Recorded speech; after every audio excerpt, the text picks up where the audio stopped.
Good morning students. आज का आपका जो टॉपिक है वो है general method of isolation and separation of plant constituents.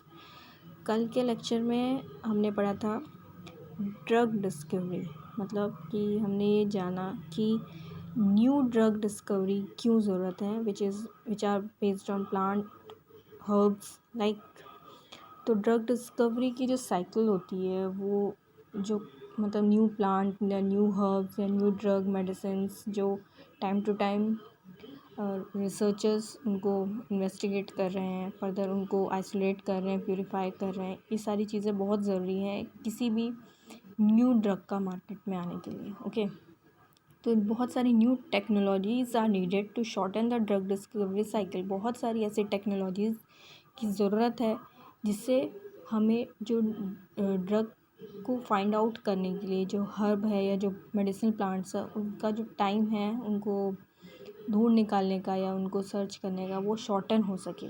ठीक है, ये एक सबसे बड़ा मेजर टास्क है आज के डेट में कि जितने कम टाइम में हम कितनी ज़्यादा मेडिसिन्स या उनकी फॉर्मुलेशन हम कर पाएँ। ठीक है, और वो तभी हो पाएगा जब हम अच्छी टेक्नोलॉजीज़ का यूज़ करेंगे जो कि हमारे टाइम, हमारे मनी और रिस्क फैक्टर्स को वो अवॉइड कर सकें। ठीक है, तो जो ड्रग डिस्कवरी साइकिल है which are based on that कि it reduces the expenses and avoid risk of failure particularly at later stages. मतलब ऐसी टेक्नोलॉजीज़ हमें ढूंढ निकालनी है या ऐसी टेक्नोलॉजीज़ हमें यूज़ करनी है जिससे हमारा रिस्क फैक्टर बहुत ही कम हो। रिस्क फैक्टर क्या होगा कि आपने ड्रग डिस्कवर की, आपने फिर उसके केमिकल कॉन्स्टिट्यूएंट्स को आइसोलेट किया, सेपरेट किया, प्यूरिफाई किया, then you make a particular drug formulation हुई उसकी और उस बीच में आपको कोई एक फेलियर मिलता है या वो उसका मैन्युफैक्चरिंग में उसकी प्रॉब्लम आती है, वो बाइंडर्स के साथ बाइंड नहीं हो पा रही है। ठीक है, तो अदर कंपोनेंट्स के साथ या एक्सिपिएंट्स के साथ वो कंपैटिबल नहीं हो रही है, तो ये सारे फेलियर्स कहलाते हैं। और इन सारी चीज़ों को अवॉइड करने के लिए we have to use a good technology जिसमें उसका प्यूरिफिकेशन, आइसोलेशन या सेपरेशन हो सके।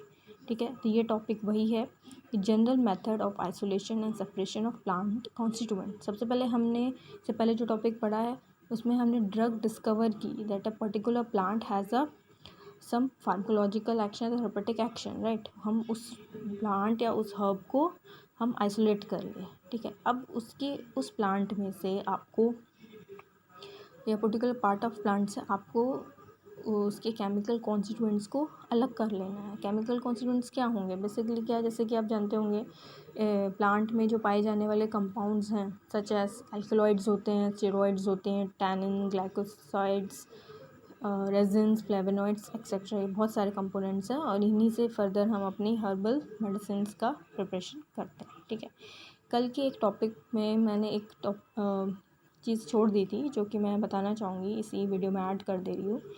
एक था सेरेंडिपिटी। आप देखिएगा लास्ट पेज में, सेरेंडिपिटी एक टर्म थी जिसका मतलब होता है finding of one thing while looking for something else. जब हम ड्रग डिस्कवर कर रहे थे तो उसके जो प्रोसेस थे या उसकी जो टेक्निक्स हमने यूज़ की थी उसमें जो लास्ट टेक्निक थी सेरेंडिपिटी, जिसका मतलब होता है जब हम कोई चीज़ और चीज़ ढूंढ रहे होते हैं, उस ढूंढने के दौरान, उस सर्च के दौरान हमें कोई और अच्छी चीज़ हमें मिल जाती है, right. Finding of one thing while looking for something else, finding something valuable और इंटरेस्टिंग बाय एक्सीडेंट। मतलब एक्सीडेंटली हमें कोई अच्छी चीज़ मिल जाती है, आप निकले कुछ और थे ढूंढने के लिए और आपको कुछ और एडिशनल में आपके यूज़फुल के लिए कोई और चीज़ मिली, राइट। तो ये बहुत अच्छा चीज़ है। इसमें बताएं कि during the discovery of anything we are talking about the drug. तो ड्रग की सर्च में, डिस्कवरी में हम कोई पर्टिकुलर किसी डिज़ीज़ का ड्रग बनाने के लिए सोच रहे हैं और उसी दौरान हमें कोई एक और डिज़ीज़ या किसी और बीमारी की भी ड्रग हमें मिल जाती है, राइट। जैसे कि इस टाइम जो एक कोविड-19 की जो वैक्सीन बनाने में पूरे वर्ल्ड के रिसर्चर, साइंटिस्ट, डॉक्टर्स लगे हुए हैं। तो एक वही है, एक ड्रग डिस्कवरी ही चल रही है, एक वैक्सीन बनाने की होड़ लगी हुई है जो कि बहुत इम्पोर्टेंट है इस टाइम में और ये काफ़ी टाइम लगेगा इसको। ओके, तो लेट्स स्टार्ट टुडेज़ टॉपिक।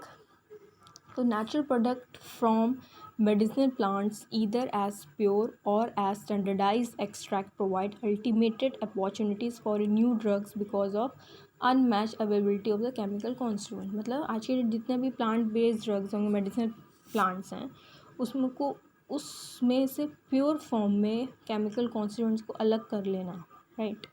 मैंने कल बताया था WHO का एक सिनेरियो है, उन्हें एक रिसर्च की जिसमें से पाया गया कि 80% ऑफ द वर्ल्ड पॉपुलेशन जो है they are tilted towards the natural medicine. Okay, तो बहुत सारे सिलेक्टिव एंड इफेक्टिव मेथड्स हैं जो कि यूज़ किए जाएंगे for the isolation and extraction of a new natural product. ठीक है, इफेक्टिव एंड सिलेक्टिव, बहुत ही सिलेक्टिव और वो इफेक्टिव होने चाहिए, right. Plant contain several active compound, जैसे मैंने अभी बताया कौन से कंपाउंड्स होंगे वो alkaloids, steroids, tannins, glycosides, volatile oils, fixed oil, resins, phenols and flavonoid, जो कि हमारे प्लांट के हर एक पार्ट में या अलग अलग पार्ट में ये क्या होते हैं, पाए जाते हैं. ठीक है, the components from the extract obtained from different methods are complex mixture and contain various types of natural product with different polarities. मतलब ये जितने भी कंपाउंड्स हैं ना, अल्कलॉइड, स्टेरॉइड, ये किसी भी प्लांट के पार्ट में मिक्सचर में पाए जाए. ठीक है, लीफ में है तो ये सारे हो सकते हैं लीफ में पाए जाएंगे, स्टेम में हैं, फ्लावर्स में हैं या सीड में हैं, किसी भी पार्ट में है तो ये मिक्सचर में होगा. तो अब इस मिक्सचर को हम किस तरीके से आइसोलेट करेंगे, एक दूसरे से अलग करेंगे, सेपरेट आउट करेंगे और उसको प्यूरिफाई करेंगे. तो यही हमारा बेसिक टास्क है, हमारी नीड है कि हमने ड्रग डिस्कवर की, निकाल ली, अब उसमें हमारे काम की चीज़ें मिली और वो काम की चीज़ें हमें मिक्सचर में मिल रही हैं. नाउ भैया हमारा अब क्या ऑपरेशन है अपना कि इन सारे जो हमारे कंपाउंड्स हैं इनको हम अलग अलग करके निकाल लें, जो कि बेसिकली डिपेंड होगा उनकी पोलैरिटीज़ का. ठीक है, पोलैरिटीज़ से आप क्या समझते हो, पोलैरिटीज़ से क्या, डिग्री ऑफ आयोनाइजेशन. अगर हम ड्रग की बात करेंगे तो पोलैरिटी अलग अलग केमिस्ट्री में अलग समझोगे, किसी और सब्जेक्ट कुछ अलग समझोगे, जो पोल्स होते हैं, राइट. अगर हम ड्रग की बात करें तो डिग्री ऑफ आयोनाइजेशन, जैसे कि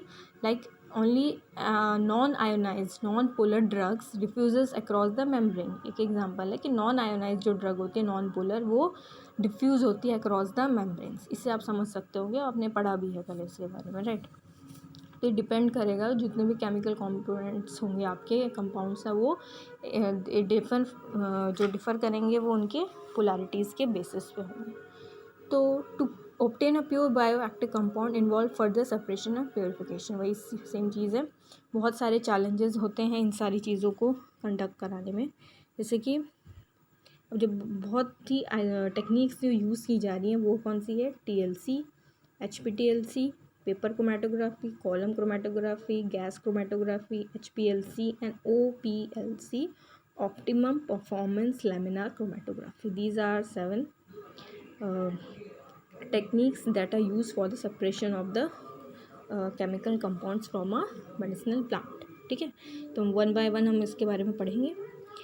अब देखिए जो चीज़ें हैं कि जो कॉलम क्रोमेटोग्राफी होती है ना, कॉलम थिन लेयर क्रोमेटोग्राफी होती है, दे आर यूज़, मतलब बहुत ज़्यादा अमाउंट में यूज़ की जाती है, बहुत ही कॉमनली यूज़ की जाती है. क्यों? क्योंकि इसका है कि ये कन्वीनियंस है, ईजी है, सस्ता है, इकोनॉमी है, और bioavailability in various stationary phase, मतलब ये अपनी वायबिलिटी हर एक स्टेशनरी फेज में दे सकता है, right.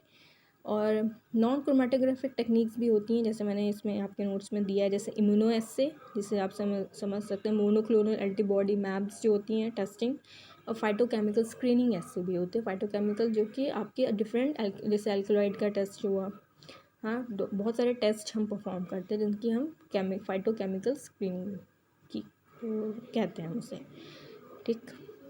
Now the pure compounds are then used for the determination of their structure and biological activity. जैसे हमें कोई कंपाउंड मिलता है तो हम उसकी स्ट्रक्चर के बारे में पढ़ते हैं और उसकी बायोलॉजिकल एक्टिविटी के बारे में जानना चाहते हैं. ठीक है, तो बहुत सारी सेपरेशन टेक्निक्स होती हैं.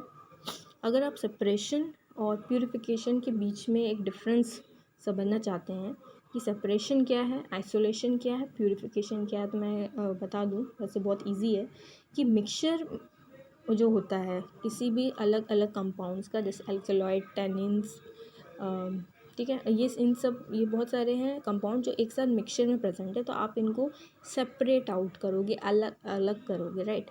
और प्यूरिफिकेशन क्या होगा, जब इन्हीं कंपाउंड्स को हम उनमें से ऐसी चीज़ों का बाहर निकालना है जो हमें हमारे काम की नहीं है, जो कंटामिनेंट्स हैं, जो कि हमारी ड्रग को फर्दर क्या कर सकते हैं, ख़राब डिटोरेट कर सकते हैं, ख़राब कर सकते हैं, तो हम उसे प्यूरीफाई कर रहे हैं। प्यूरीफाई काम की चीज़ों को रखना, बेकार चीज़ों को अलग कर देना है। वेयर सेपरेशन में बहुत सारी चीज़ों की, सारी काम की चीज़ें हो सकती हैं, बट उनके ग्रुप्स को हम ABCD करके अलग अलग कैटेगरीज में हम डिवाइड कर देंगे। ओके, तो फर्स्ट है अपना, जैसे आप पढ़ेंगे TLC।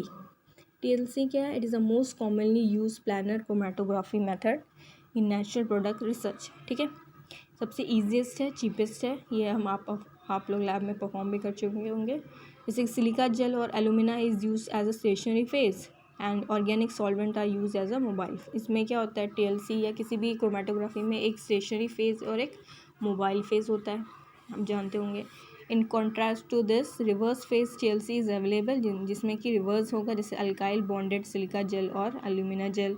मोबाइल फेज क्या होगा, पोलर सॉल्वेंट लाइक अल्कोहल और वाटर हो सकते हैं। नेक्स्ट है आपका gas chromatography. It is based on the volatilities of the separating compound. मतलब गैस क्रोमेटोग्राफी का जो बेसिक प्रिंसिपल होगा वो होगा, जो भी कंपाउंड हमको प्योरीफाई करना है, सेपरेट आउट करना है, वो उनकी वोलेटिलिटीज़ पे डिपेंड करेगा।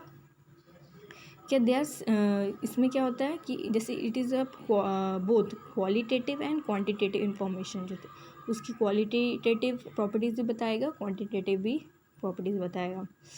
क्या the gas phase is flowing and liquid phase is stationary. जो गैस फेज होगा फ्लो ही करेगा, और लिक्विड जो होगा वो आपका स्टेशनरी फेज होगा। मतलब इस गैस क्रोमेटोग्राफी कंपार्टमेंट में आपका लिक्विड और गैस फॉर्म में चीज़ें रहेंगी, मोबाइल और स्टेशनरी फेज। ठीक है, क्या इसमें सैंपल जो होगा मोबाइल फेज में है, pass through a porous stationary structure से ये पास कराया जाएगा। ठीक है, सैंपल सोल्यूशन जो होगा इंजेक्ट किया जाएगा into the instrument, enter as a gas stream which is transported the sample into separation tubes as column.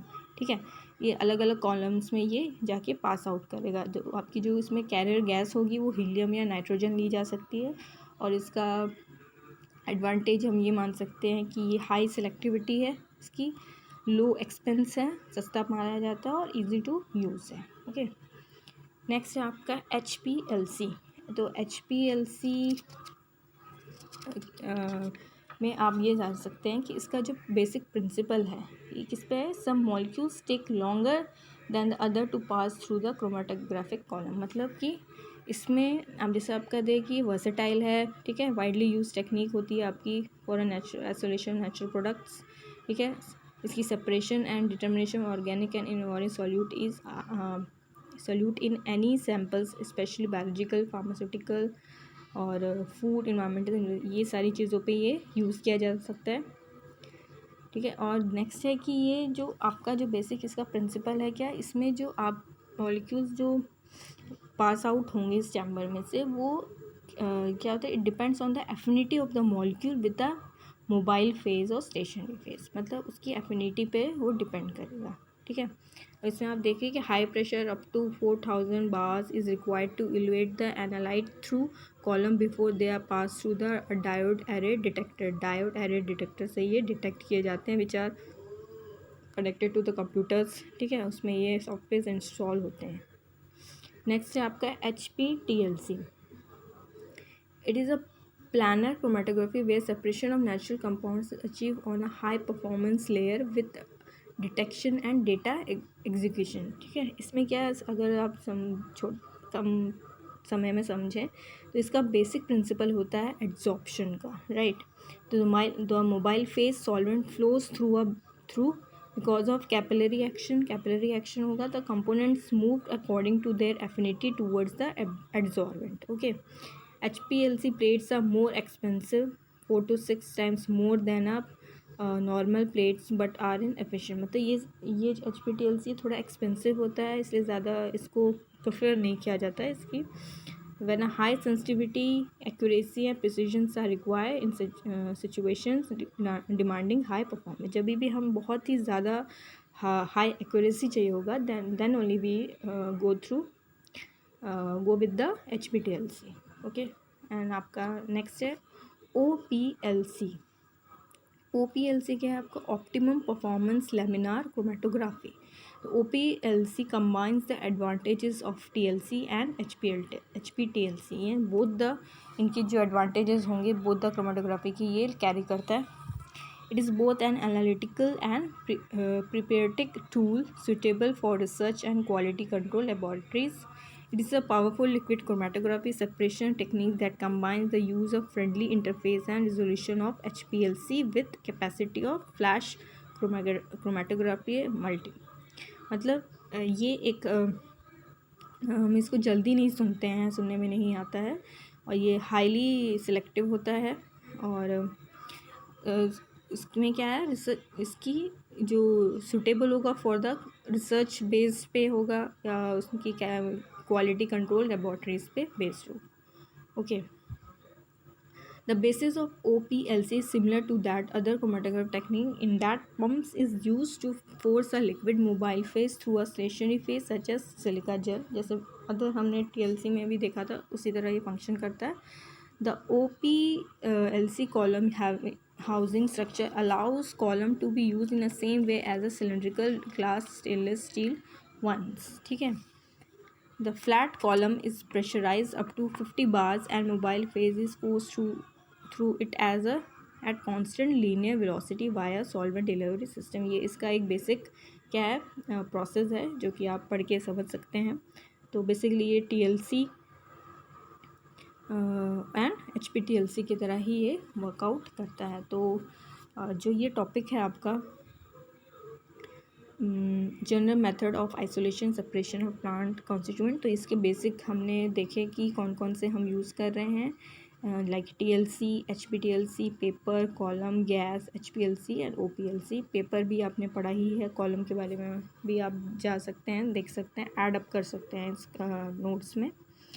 तो बेसिकली हमने क्या समझा कि जब हमें किसी भी मेडिसिनल ड्रग के कॉन्स्टिट्यूएंट्स को सेपरेट आउट करना है और उनको प्यूरिफाई करना है, तो these are the basic techniques which are used. Okay, तो आज के लिए इतना बहुत है. आपने ये टेक्निक्स पढ़ ली, और नेक्स्ट हम इसके एप्लीकेशन देखेंगे कि application of spectral techniques in the structure determination of natural products. ये आपके नेक्स्ट लेक्चर का पार्ट होगा. ओके, तो प्लीज़ इसको ध्यान से पढ़िए, और same if you have any question and doubts आप उसको पूछ सकते हैं. ओके, चलिए, थैंक यू.